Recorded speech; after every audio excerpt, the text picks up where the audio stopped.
Good evening, and welcome to Health Plus Weekly. I am Dr. John Podkowa. I'm joined by our co-host, nurse practitioner Hannah Raymond, and we'd like to welcome you back. We hope everyone had a wonderful 4th of July. We missed you last week. We hope you and your family had a safe and happy 4th. Tonight, we're excited to have another great show. We welcome from Southcoast Cardiovascular and Pulmonary Rehab, Joyce Grusmark, who's the manager of the Cardiopulmonary Rehab, and Elaine Piasecki, who's a dietitian with the group, and they're going to be telling us about our cardiopulmonary rehab services that we have at Southcoast and some other exciting programs that we are really fortunate to have right in our community. So thank you very much for coming on the show. You're welcome. Before we get started, just some announcements, just overall for things we want to make sure you're aware of. The Southcoast Health's Tri-Town Food for Tots will be this week, Thursday, July 19th. This program has been a fantastic success thanks to the work of Jill Fierons and her colleagues in raising money for the Southcoast Pediatric Services. This week, if you eat out at Brewfish Bar and Eatery, the Atlantic Bistro, Nick's Homemade Pizza, the Oxford Creamy, or the Turks Seafood, and the Inn on Shipyard Park in Mattapoisett, 15% of your bill will be donated to support the pediatric services at Southcoast Health. To learn more about the program and the site, you can go to southcoast.org. Again, that is Thursday, July 19th. Tomorrow in Fairhaven, there will be another farm stand from 2 to 5 p.m. We try to promote a lot of healthy eating and well-being on the show, and so and Southcoast supports that as well. So they bring in regular farmers to local businesses within the organization. Sampson's Farm tomorrow will be at the Business Center on Mill Road from 2 to 5 p.m. And the stand also accepts SNAP payments, WIC, and more. And that's tomorrow in Fairhaven from 2 to 5 p.m. And we are pleased to announce that to improve access to care and services, Southcoast has opened another beautiful urgent care center in Fall River in the Southcoast Marketplace. The center is located at 550 William South Canning Boulevard in Fall River. It has both X-ray and lab work. And it's open 7 days a week. If you want to check it out, you can go on our website at southcoast.org. You can also schedule appointments there or check wait times, so it's more convenient for you. And again, that is a brand new urgent care center, 7 days a week with lab and X-ray services in Fall River at the new Southcoast Marketplace on 550 Williams South Canning Boulevard. And with that, we just want to get into the show tonight and just talk about cardiopulmonary rehab. I've been really fortunate in terms of being at Southcoast for almost 10 years now, and a number of my patients who unfortunately have had a cardiac event where there was a heart attack or needed bypass surgery have been successfully treated through our cardiac team, which has been amazing, but also and then have wound up kind of passing through the program, and the success has been great in terms of building their confidence back, because there's a lot of things that happen after people suffer a heart attack or have a cardiovascular event, and so the team there has been really great in terms of getting my patients back on track. So we're happy to have you to tell us a bit more about it, because I don't think enough people know about what a great service we have right in our own community. So how did you guys end up in the area, in the cardiopulmonary rehab program, kind of your background? What landed you guys at Southcoast?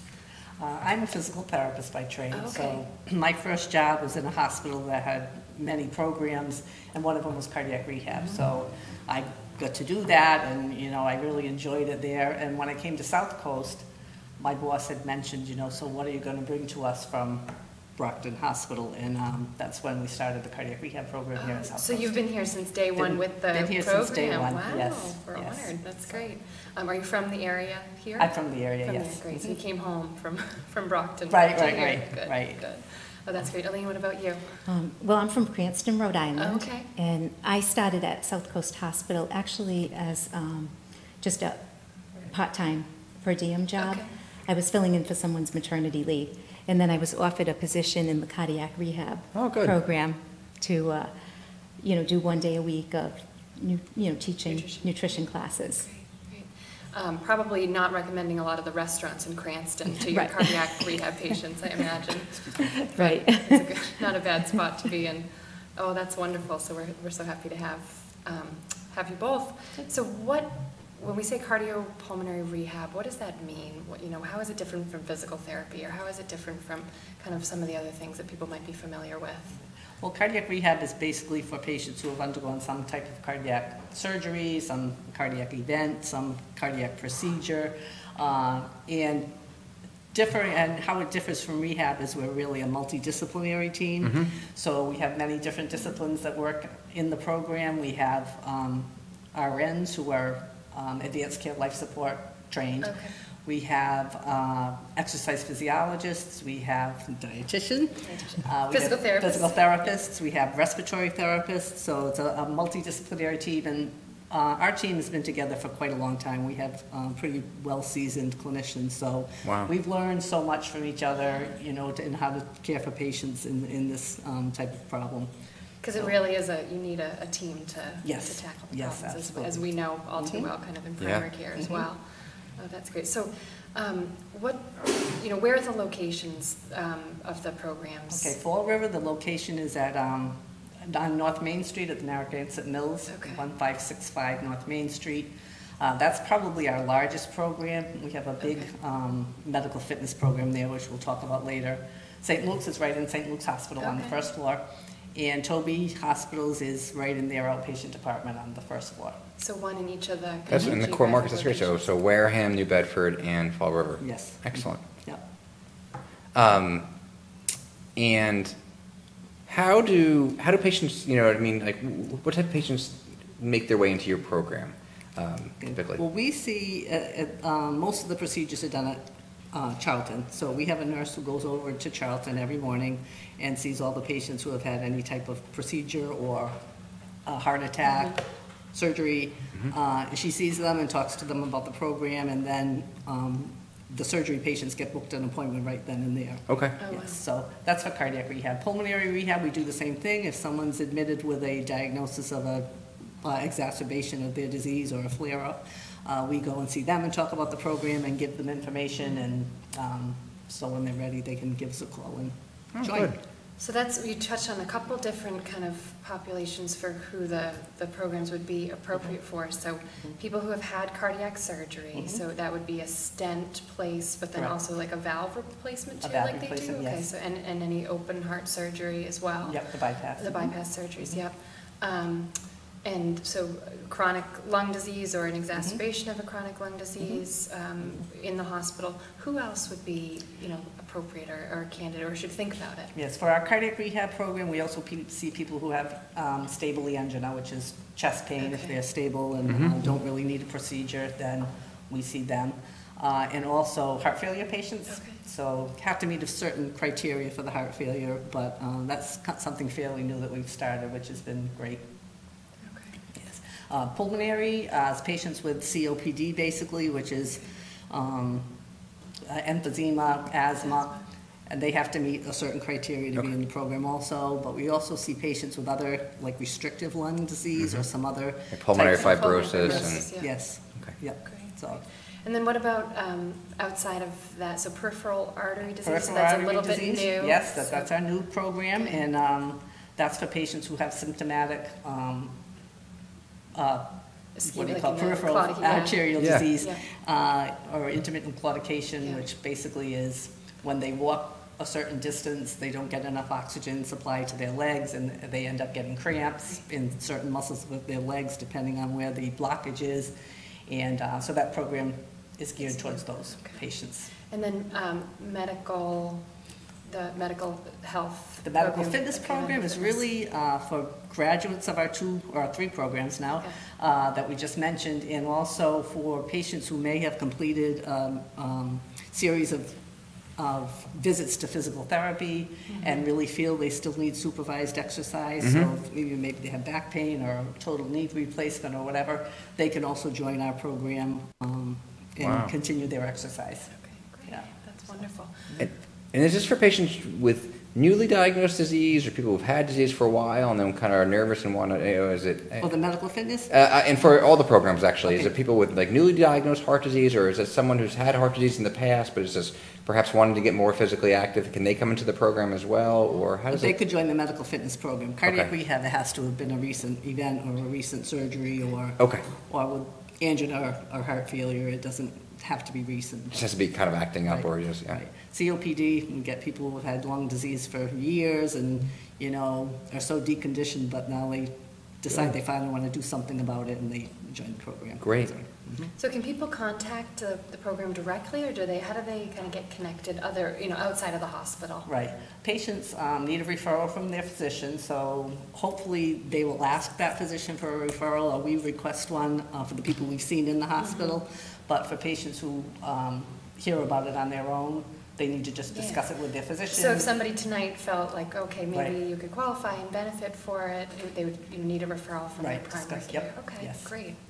I forgot to mention this when we got started because I just wanted to jump into the show, but for everyone watching tonight, if you have questions for us regarding the programs, as always, please feel free to kind of write them in via Facebook, and we'll try to answer them as well, or kind of direct you to the right resource.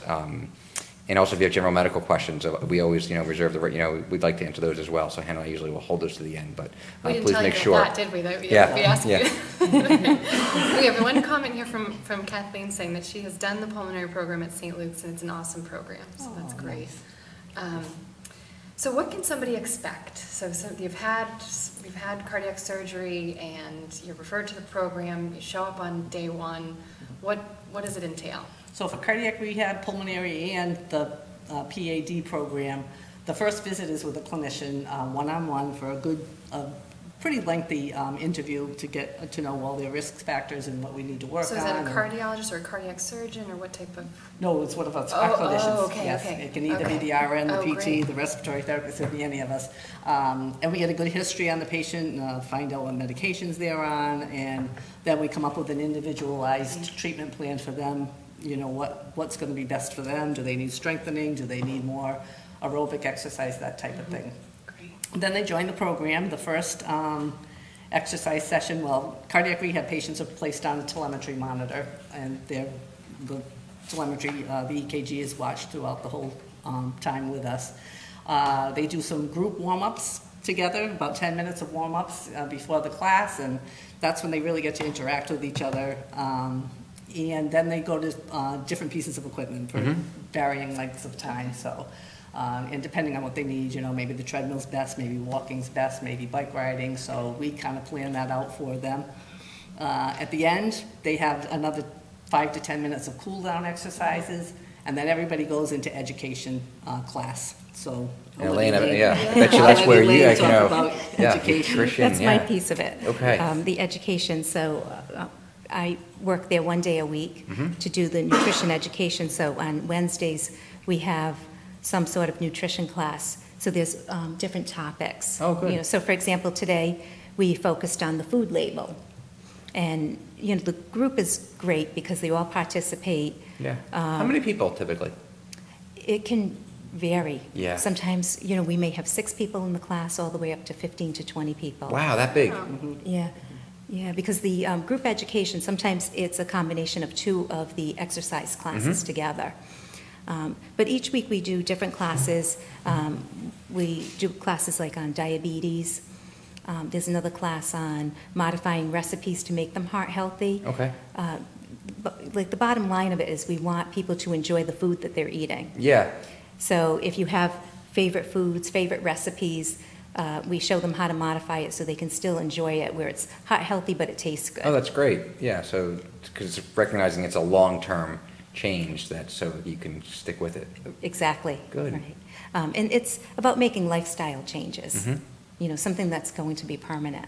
So in terms of today, in terms of looking at labels, you go over in terms of what the sodium means and acceptable amounts and how to look at it, and fat and things like that. Looking at the serving size, because everything on that label is based on the serving size. Yeah. And then looking at, how many grams of fat, how much of that fat is saturated fat. Oh, good. The milligrams of sodium. Do people like it? I bet you they do, because so many of us never really got education on that in terms of we don't know. So. Right. A lot of times they're, shocked. Yeah. It actually, this is how much sodium is in one serving. Yeah. And then when they look at the serving size, I usually have twice that amount. When we see patients, in the office all the time, and you talk to them about whether it's a blood pressure or heart failure and salt, it's just, they're always like, oh, I don't put any extra salt on my food. And you're like, yeah, not many people do anymore. You know what I mean? You know, some people, like, that's easy. If someone's actually adding table salt to their food, it's kind of a nice, simple intervention. But you know, digging into the food they're eating and trying to tease out and try to educate them in the brief amount of period that we have with them. So it's great in terms of just kind of the broad nutrition of how kind of innocently, but you know, kind of sneaky that sodium creeps into foods and that people don't have, you know, kind of are aware of. I mean, the simple ones like we talked to our patients, like, you know, anything canned, you know what I mean? So canned soups are a big, you know, I like to ask them, or sometimes if their blood pressure's up, I ask them what they had the day before. I'm like, did you have any lunch meats, or did you go out to dinner, or any Chinese food recently out to eat? And they're like, yeah, you know what? And I'm like, oh yeah. Right. So. Right. Yeah, so we talk about, you know, even grocery shopping. It Yeah. starts with what you bring into the home. Yep. And I try to encourage people to shop the perimeter of the supermarket. Oh my God, it's one of our favorite things we say. Yep. Yeah, where all Yep. the fresh foods are. Yeah, shop the perimeter. Yeah. What are some, I know this is always something that I try to, you know, tell people, what are some other kind of hidden sources of salt in food? Some of those sneaky products that might not, you know, jump out as being high salt, but are high salt. Some products like cheese products, some of Okay. the dairy products that you might not, you know, Yes. think are high in sodium. And even bread, doesn't bread Bread, have sodium? crackers, Bread. bread. Which I also Crackers. shocked me. Certain sodas have a lot of sodium, doesn't it? I think, like, in terms of drinking soda. Yep, some of the beverages, Yeah. In deli meats, of course, right? Like in, deli meats, yeah. very high. Preserved, yeah. Yeah, any of the processed packaged foods, Mm-hmm. and even restaurant foods. Right. You know, when we do a class on dining out, that's one of the things that we'll look at. We'll try to look at some of the nutrition facts of some of the Yeah. restaurant foods and look at that breakdown. And when they look at how much sodium Oh, yeah. is in that restaurant meal, it's amazing. Yes. You know, so it's really an eye-opener. That is. What are some of the other classes that are involved in kind of the nutrition or the education piece of the program? We do a class, it's diabetes, but it's more about carbohydrate counting. Okay. Mm-hmm. So next week, that will be our group class. And I encourage people, even if they don't have diabetes, to go to the class. Because if they have high triglycerides, just by controlling the amount of carbohydrates, it can help to also reduce triglycerides. So I teach them how to control how many carbs to have at each meal and Oh, good. snacks, you know, and how to look them up. And Which You is good for everybody, really. Yeah. not It's- just- And you yeah. teach Yes. them the difference between proteins and carbohydrates and how, Excuse me. why they're different, and how our bodies treat them different as well. we do. We talk about, you know, the general nutrition, Yeah. the breakdown. Do you talk about in terms of like total calorie counts and what people should, I mean, you must in terms of looking at labels. I mean, I guess, because fortunately Massachusetts, and I don't know if it's in every state, but where you go and it has, in a lot of the restaurants now, I think they have to have the calories right next to what you're eating and drinking. And one of our kind of routine guests on the show is Heather Haynes, one of the nutritionists, and we were talking about basically trying to, every meal about 500 or 600 calories is what you should allot to your meal if you're kind of eating. And it's amazing. I was just at a fast food restaurant today for lunch, at one of them I love, and getting a smoothie. And looking at the number of calories in combined, you can quickly get up to 1,500 calories in one meal if you're not paying attention. It adds up quickly. Yeah. It adds up really quickly. I remember being at McDonald's one time with my wife a number of years ago, and I think before 8 a.m. we had consumed our daily calorie allotment. It was two bacon, egg, and cheese biscuits and a hash brown. It was so disappointing. I was like, oh my God, I just realized what happened, and now we couldn't eat for the rest of the day. Some of the other education that we offer, that the staff offers, is disease management. Okay, when to call your doctor, what signs and symptoms you need to, be concerned about. We talk a little bit about the anatomy of the heart and how it really works and what the procedures they've had really have done. We have a few sessions on exercise, like the benefits of exercise, the components of exercising at home by yourself, what things you want to make sure you include in your exercise program. Do you teach people how to monitor kind of their heart rate at home? Right. Kind of, okay. Right, teach them how to take how their to pulse safely and, yes. Mhm. exercise at home. Okay. Signs and symptoms of overexertion, what they need to be concerned about, or what they need to call the doctor about, or what they, just need to mention at their next visit. Yeah. We talk about stress, stress management, relaxation techniques, and that's... Is there counseling services too for, because a lot of times, a lot of things that we talk about after someone has had a heart attack or cardiac event, you can, kind of have a bit of depression afterwards, and so I imagine that would kind of tie into it. Yes, we do a depression screen before the program, so if the person screens in for depression, we send the PCP and the cardiologist a note telling them that, and they can take it from there. Oh, good. And the nice part about being at the hospital is we also have other resources like social service. We have a pharmacy right there, so if someone has a question that, is out of our realm, we can give a call to somebody at the hospital and get the answers for the patients, which is really nice. Good. That's great. And is it the hours? Is it like during the day? Is there evening hours for people who may be working? Is there weekends? Like what are the typical hours of the classes? Well, it's different at each site. Of course. And it kind of depends on, we always have a physician available for emergencies. We have to have someone on site for emergencies. So at the two hospital sites, St. Luke's and Toby, the emergency room physician is the one who is on call, for any emergencies we should have. But it's a little bit different at Narragansett Mills because we're off-site.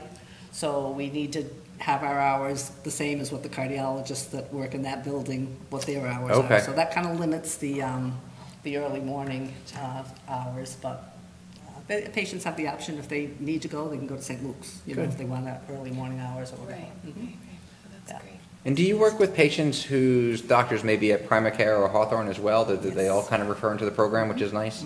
Yes. Oh, that's good. Yep, absolutely. So, we work very closely with Primacare over the past years, and I have a good rapport with them. With them as well. So, yeah. That's great. Because we just want everyone to be healthy. Right. Yeah, we're all into this together. Correct. Yeah. That's right. Yep. That's Healthy right. community.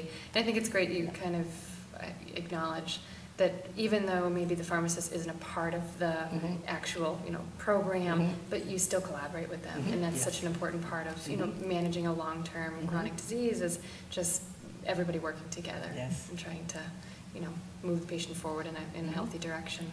For the heart program, the cardiac, what type of exercises do they ride? Bikes? Do they do treadmills? Do they do, what it's a type of things do they variety do? of, treadmills, bikes, an airdyne bike, which is an arm and leg, a bike with the arms and legs. We have ellipticals. We have something that's called the New Step, which everybody loves. That's kind of a recumbent elliptical.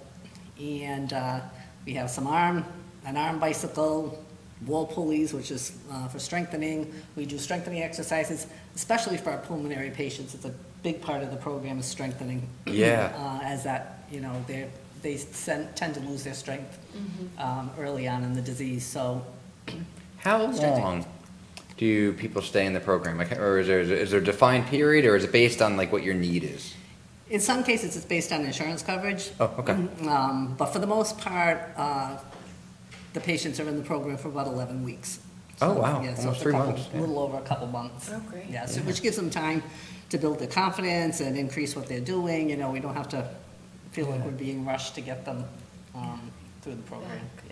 Yeah. And in terms of insurance coverage, do most insurances cover the cost of the program? Most insurances do.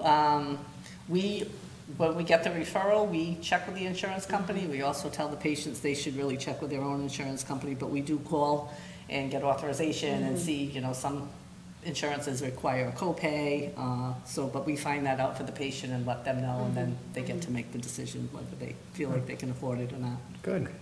Yeah. And any financial assistance available? Yes. There is, okay. Through the hospital. Oh, that's great. Yes. Good. And so what are some of the kind of success stories that you've, the benefits that people have kind of anecdotally told you after completing the program? Well, I think, patients who are in occupations that they're, let's say they're a firefighter or, they have to go back to a really stressful job or strenuous job. Those patients are very skeptical, like, how am I ever going to be able to do that after I had a heart attack? And we see them get through the program, build up their stamina, build up their strength, and they're able to return to those types of jobs that they really thought they'd never be able to return to. So it's the confidence piece as well as the physical piece of it. Pulmonary, that's basically what I do is pulmonary rehab. those patients, we see a tremendous change in. They come in, you know, they have been afraid to do things because it makes them short of breath, and so then they do less and they get weak and get more short of breath. So getting them through the program and getting them just to do a little bit of exercise, you know, we build on that. They may start off at 3 minutes on each piece of equipment, and by the time they finish with us, they're doing 40 minutes of aerobic exercise, they're doing strength training, they know how to use their oxygen now, and you know, how to titrate it. So, and they feel more comfortable getting out with friends and family, so they will tell us frequently that, you know, my wife told me she's seen such a change in me. She sees that I can do more now without getting so short of breath, and so those kind of things are what makes the program. That's great. It makes the program. I love the fact that there's the multidisciplinary team of people, you know, from the education and the diet and nutrition to the exercise, and I like how much time you have with patients to teach them about what you just said too, about what their disease and what happened, because unfortunately, so much in medicine, it's rushed, and people go through things quickly just because of the nature of it, and they don't get a good understanding, and oftentimes we see it, they're shy to ask questions about what may or may not have happened to their body. A lot of them don't even fundamentally understand what it meant to get a stent or have a valve, or really, and so to have like a couple months with people on a regular basis, develop relationships, and also have them in collaboration with other patients with them who are kind of going through it. There's something really special about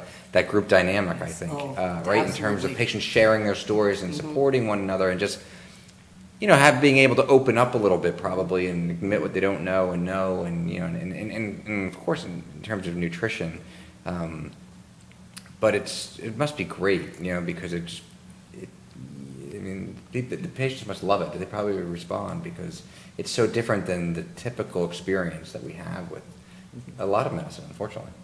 And they help each other out. Yeah. You know, they'll give each other recipe tips and, really? you know, bring a recipe in, or, you know, what spices they use for something. And Elaine's very good at leaving recipes out. I've tried some of them, and they're absolutely delicious. So we try to do different recipes, you know, each week, or if there's a different, you know, theme for the month. You know, in May we celebrated Mediterranean Diet Month. Oh, wow. So the focus was on Mediterranean recipes, and we try to do little challenges too. You know, I try to encourage them, you know, try one new recipe, and, you know, bring us some feedback, you know, if you've tried something new. Oh, good. And the group, they're great because they share ideas. They even share like what they struggle with. Yeah. You know, like you know, some people find it hard to eliminate the sodium, or they struggle with trying to go to smaller portions. Yep. But then it's, you know, it's nice to see how the other members in the group will give them different ideas. So it comes not only from you, but from everybody else. From everyone else, yeah. It's the benefit of group Do you have learning. people who have, you know, smoking must be a big theme and kind of, you know, probably, you know, something that patients suffer from, and ideally we get them to quit smoking when they have these events. But sometimes they don't, and I mean, people really have a hard time with it. Do you help patients with smoking at all in the group, or do you have any services or education about getting people to quit? We refer them to the Southcoast, to the Quit Works. Yep. But often, again, in pulmonary rehab,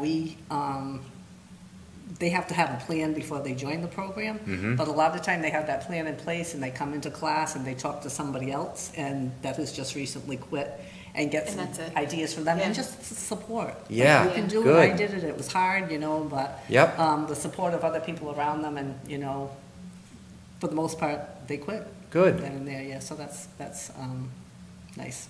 And they do cheer each other on too, because even in the nutrition class, you know, someone might say, you know, I've been smoke-free for, you know, 2 months, you know, and everybody's supportive. That's great. Yeah. Do you are there weights measured on, you know what I mean, for maybe not for the but probably for the pulmonary too, and for the heart? Like, do you measure their weights? I mean, cardiovascular wise, you probably don't want the weights to go up. Pulmonary, you may actually want their weights to go up. It's actually a good prognosis of people who have COPD, that they put weight back on. Right. So I guess you measure their weights and keep track of them. We refer a lot of the pulmonary patients to Elaine also for just as you mentioned, for weight gain. Because it's a different set of problems, right? Right, or like, you know, a set of priorities in terms of getting enough calories, because they're working harder to breathe. Right. So I'll schedule individual appointments, you know, because instead of doing it in a group, some people need that individual plan. So we'll come up with, a plan of how we can increase the calories to get them to put some weight on. Yeah. Try to find out, some favorite foods. So we kind of do the opposite of, when we're trying to cut the calories, with some of the cardiac patients. Good. What are some of the strategies, like how would you recommend if someone's needed to take in more calories? I would imagine you're not asking them to eat a whole bag of smart food or Frito-Lays or something like that. What's kind of the healthy way to increase calories if needed? So we talked about in the wound care, healing, how calories are important, and certainly, for the pulmonary patients as well. Right. We try to get them to take in some of the healthier fats. Okay. So if they could add peanut butter or almond butter, maybe instead of using, the fat-free milk, go to the whole milk, just to boost up the calories. Or they can even add some of the non-fat dry milk to foods to boost up the calories. Oh wow, that's a great strategy. Yeah. Or nuts and avocado, right? Avocado, the good healthy monounsaturated fats. Yeah. Guacamole. No problem. I think we're on the other end of that. We're on the daily calorie, unfortunately.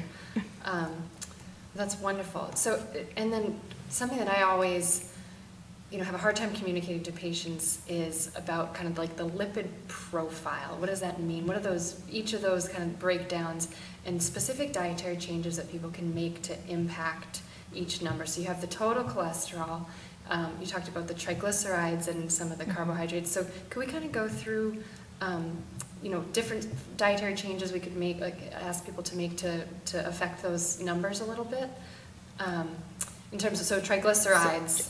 So triglycerides, those are a little bit trickier because there's so many different things that can affect the triglyceride number. Usually what I'll have people do is keep a food log. Okay. And if I can take a good look at the food log to see, are they taking in too many carbohydrates or too many sugars in the diet? So it's not just like people think of animal fats and fatty foods that will increase that number. It's actual carbohydrates as well. Breads and donuts and right. Fatty foods. Okay. Sweet bread. Sweet bread. Yeah. It can be the fat as well. Okay. And sometimes it could even be taking in too much of the good fats, excessive amounts of the good fats.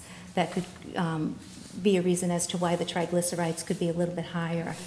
Or sometimes just having the condition of diabetes is another reason why we see triglycerides a little bit higher. So sometimes we have to work a little bit harder at figuring out what's causing that number to go up. Yeah. The LDL cholesterol, the bad cholesterol, we focus on the different types of fats in the diet.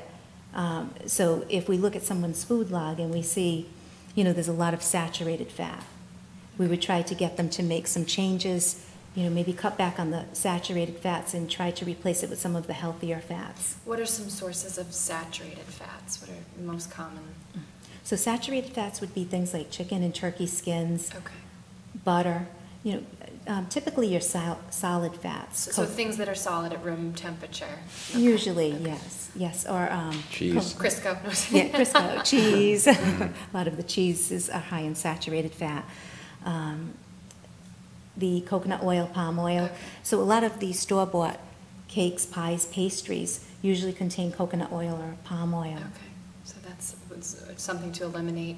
And then there's the healthy fats that you talked about that we increase but not excessively. And so you said nuts, avocados, peanut butter, almond butter, things like that. Yeah. How do we feel about eggs? What's your stance on eggs? Yeah, so they've changed their thinking on eggs because then we don't focus as much on the dietary cholesterol as we do the different types of fats in the diet.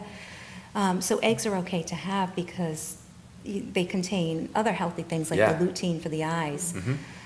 So, it's safe to have egg, the whole egg. Good. Okay. It's safe. Right. They don't You have a good answer on it. That's good. They don't restrict them like as in the past.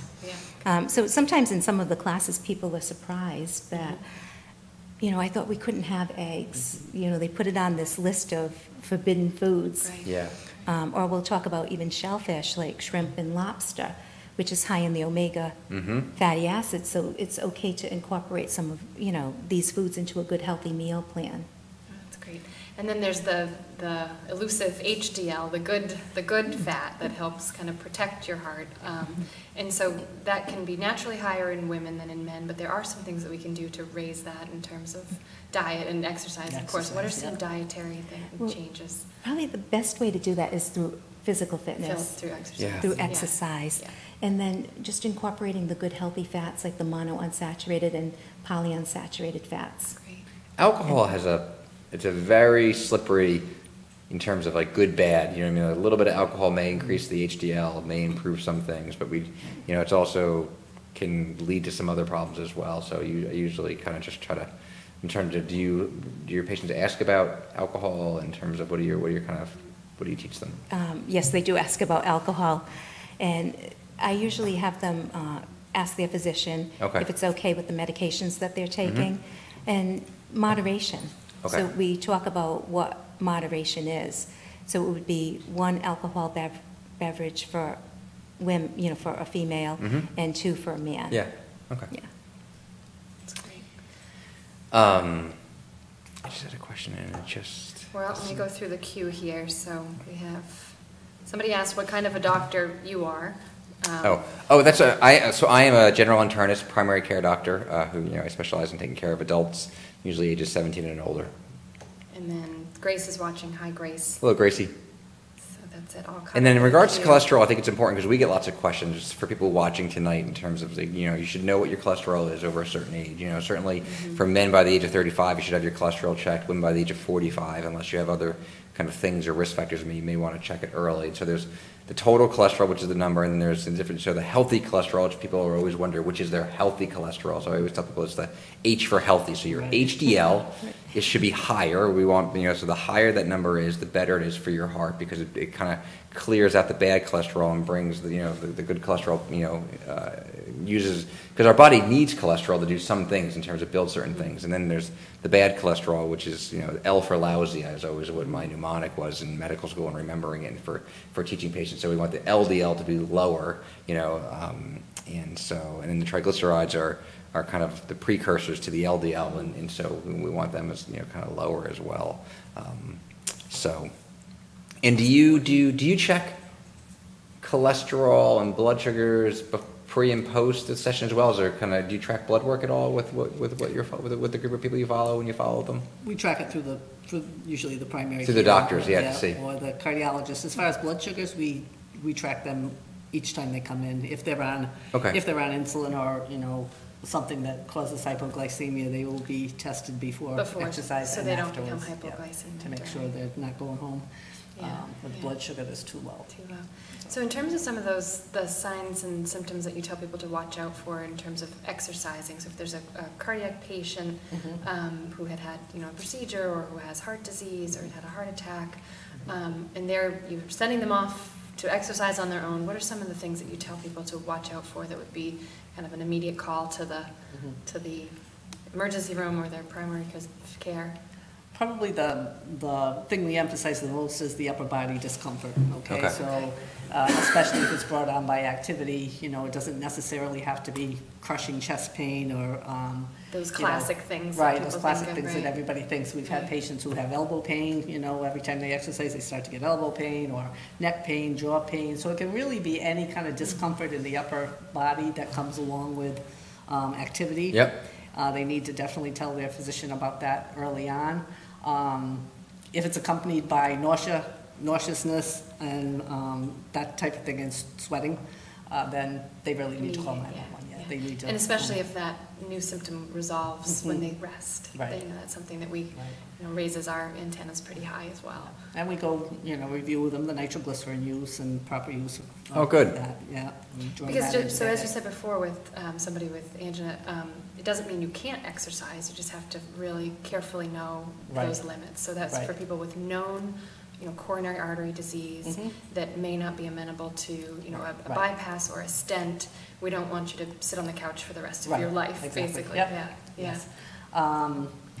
Other signs and symptoms would be excessive fatigue. That means you're probably doing too much with your exercise session. If you come home and you are exhausted the whole evening and the whole next day, then you've probably done too much.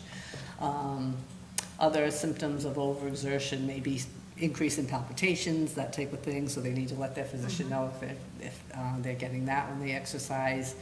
And I think that's about it.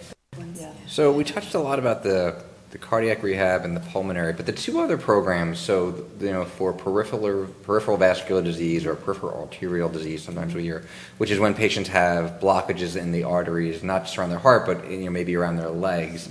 For people who are listening tonight, that you should raise awareness that if your legs hurt when you walk, and they kind of ache, you maybe should ask your doctors about it, or if you've never been evaluated for this, because it's pretty common. And usually that pain gets better when you stop walking. That's one of the things we ask people about. So pain that you're walking around the grocery store, you're doing your yard work, and the backs of your calves and lower legs hurt, and you stop. It could be blockages in the arteries, and there's a number of ways to treat them. What do you do for those? What does that kind of service entail, and what are you doing with those patients?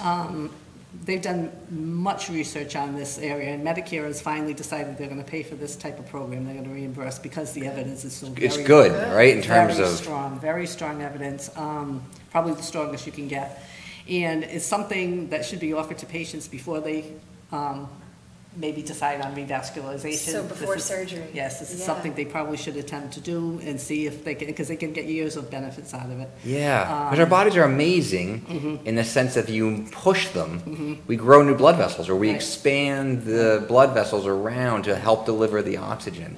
So it's a total opposite of what angina is. We tell them to stop right away and they get chest discomfort. Right. But same process of our hardening of the artery, but different. But for the legs, we want to do we want to walk into the pain a little bit further. Right. So what they do is it's basically they've proven that the treadmill is probably the best. Okay. You can get benefits from doing other type of exercise, from walking on your own at home, but the evidence is out there that a supervised exercise program using the treadmill is the best way you get the best results from it. So the program consists of the patient, again, warming up for a couple minutes before they get on the treadmill, warming up, cooling down at the end. But they get on the treadmill and walk until they have pain on a pain scale of 0 to 10, moderate pain. So somewhere between a 4 between a 4 and a 6, then they sit and rest and wait until that pain totally subsides. And then they go back on the treadmill again and walk to that point of pain again, and then sit down and rest. And eventually you see the time, increases, right? That's the most thing. Like they can walk longer before they get pain, right? Right. So it is amazing. But that's wonderful. Yeah. So that's one of the newer programs. Again, a referral from the primary care or the vascular surgeons, I'm sure. Yes. Yeah. And along with that, because the risk factors are the same for cardiac disease and for vascular disease, they will get education on the different risk factors. On lowering cholesterol, the same things that are helping the heart are helping the legs in terms of all the things Elaine's talking about. Yeah. Good. I know we sometimes sound like broken records here, that a lot of the same lifestyle changes and things that you can do, help with everything. So that's great. Yeah. And then how, in your experience, just roughly, how quickly do people start seeing benefits in terms of that walking, pain, rest, repeat? Probably 4 to 8 weeks they'll start to see a difference, and that continues on for, I think they say, up to a year. If they continue. If they keep doing it, they can keep improving. And that's the beauty of the medical fitness program. So once they finish with us and insurance doesn't pay for it anymore, they can join the medical fitness program and continue that. Good, which is the fourth program. So let's talk a little bit more about that. So the medical fitness program is for which type of patients again? This is for all of them. Yes, anyone who's graduated from the cardiac rehab program, the pulmonary rehab program, the PAD program, are eligible for the medical fitness program. So, do you have to be in those first three programs in order to get into the medical fitness program? No, if you have a high risk factor for cardiac disease, if you have high blood pressure, if you have diabetes, sometimes the PCPs will send patients to us to get them on an exercise program. Bariatric patients, we see people again who may have had physical therapy and want to continue, to keep doing what they did in physical therapy, but have medical supervision. So that's great, because we see that a lot of people who New Year's resolutions, they're decided they want to go, and we unfortunately have a lot of people who have a lot of risk factors, have high blood pressure, diabetes, or maybe are overweight, haven't worked out in a while, and sometimes you're nervous. You don't want to send them into harm's way by saying to a gym. So having a kind of a controlled and And sometimes people just need to join for a couple months until they feel comfortable doing it on their own, or we've had people on the program for 25 years. Well, quite a few. Wow. Yeah. Right. Really? Yeah, Or so, longer. yes. Yep. So, yeah, they just get to, it's like a, it's just a comfortable place to come exercise. It's a healthy environment. And is that at all 3 places as well? Lots of Like- healthy places, yes. Okay. Do they pay out of pocket for that, or is insurance cover? Well, some insurances have a fitness benefit. Yeah, so, they should. So they can use it like a they gym, can like paying utilize for a it. gym almost. Right, Yeah. like Yeah. Southcoast has a fitness benefit, like $150, I think, a year. So they can use that to pay for it, but it is self-pay. I believe it's reasonable. It's about $5 a visit. So, Really? yeah, Wow. so if you come twice a week, it would be $40 a month. If you came 3 times a week, it would be $60 a month. So pretty much like a gym membership, but Right. with the medical supervision and, Right, and kind of the right. comfort So there's that always comes along with that. again, an advanced care life support RN there, and there's always an exercise physiologist. Great, and then you Yeah. said the physician is available on site during the Right, hours, right? right. Okay. And, And they get the Adult- nutrition too. right, and nutrition. Oh, yes, so that's part of amazing. the program, That's part of part of that it, too? too. Oh, Okay. Is it really? Great. Wow. So basically for the price of like a large cup of coffee A day, a yeah. day, you get this, you get all these wonderful services, not just a gym, but the education, nutrition, the supervision and monitoring. Our program in Fall River is a little bit bigger, and the exercise physiologists there will do group things to Yep. keep them motivated. So they do yoga, they do aerobics, they think love. I might join. They That's love. pretty good. They do the bowling with the Wii bowling, so we have to make them do their exercise first, and then they go into another room and they have these bowling Wii bowling. contests with each other. But they get to have a nice bond with other people that are trying That's to great. stay healthy. Yeah. So it is. It's a A lot of really fun. good group of A lot fun. friends. And so do patients have to go through their doctors for that, or can they call you directly to get into that program? They have to get a screening from the physician, an okay from They the do? physician, yeah. Okay, all right. So ask your primary care doctor, if you're listening tonight and you for yourself, or you know someone who may be interested, just, kind of bring it up to your primary care doctor. Correct. And if there's more, we have websites on our website also to talk to a bit more about the program as well, right, on the southcoast.org. You can search for the cardiopulmonary rehab program there. There's good information there. Great. One of my patients went through, had a heart attack, and did your program, loved it, and was so successful. I think he actually bought one of the pieces of equipment for his own home when he was done because he liked it so much and felt so comfortable on it, and it's just been this a tremendous turnaround in terms of self-confidence. And he's stuck with it, which is so impressive, and I'm so happy for him. He loved it. You give them lots of options for their home exercise program. Would they join a gym? We'll be happy to help them out with whatever's at that gym, or if maybe they're adult, where they live at an adult center or something has equipment, we'll help them come up with a plan for how to use that equipment. So that would be kind of at the end of the 11 weeks with you guys. You don't just send them off into the No, we make abyss sure they of- have a plan. Okay. So they verbalize a plan to us. Great. Walking at the mall is another Walk with the dog. wonderful, right? yes, Yep. walk with the Every dog. Saturday morning. The pulmonaries of the mall is a great place to walk because it's climate Air controlled. conditioning. There's seats to sit on should they, need a rest. So, yeah, so we kind of go through all those options with them and make sure they have a plan That's before they great. leave. That's wonderful. That's great. So in the queue here, just a couple of compliments for the program. Thank you, and thanks everyone for tuning in. A couple comments that you're a great doctor. Thank you. So that's it, all caught up there. Anything we missed about the programs, or anything you wish everyone would know about cardiopulmonary rehab, or kind of just heart health in general, heart and lung health? Just that it works. It works. It works, and I think some patients are very hesitant, again, especially both pulmonary and cardiac, because they'll walk into the gym and say, I can't do any of that, I can't walk to my car. But if they just give it a chance, get with us for one visit, okay, and sit down with the clinicians and see the process and what the program's all about, I think they're more likely to come back and be successful. Great. So don't say no when your doctor offers it to you right off the bat, give it a try, and I think you'll be pleasantly surprised at how much you can do eventually. That's great. That's wonderful. On behalf of all, the number of my patients who have gone through the program, thank you very much, because it's a tremendous asset that our community has. We want to sincerely thank you for taking time out of your summer night to spend an hour here with Hannah and I to kind of spread the good word about your program and kind of educate our community a bit about it. So thank you very much for coming on. Thank you. You're welcome. Thank you for having us. Yes. Hannah, any parting thoughts, questions, comments in the queue? No, we're all caught up there. That's good. Good. Thank you, everyone, for tuning in tonight and for listening. Thank you for the questions.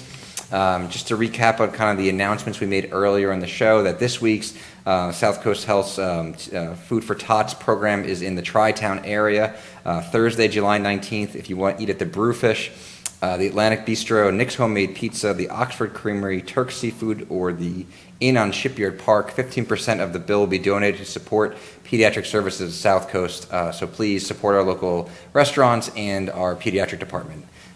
Otherwise, we will see you next week. Stay healthy, Southcoast.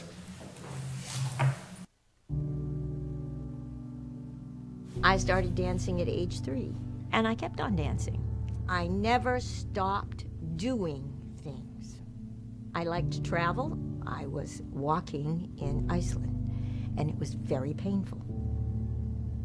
Not only are you in pain, but it's the fact that, oh, I don't think I better do this. I could create something that's worse than I have right now. And I really thought, I hope someone will listen to me.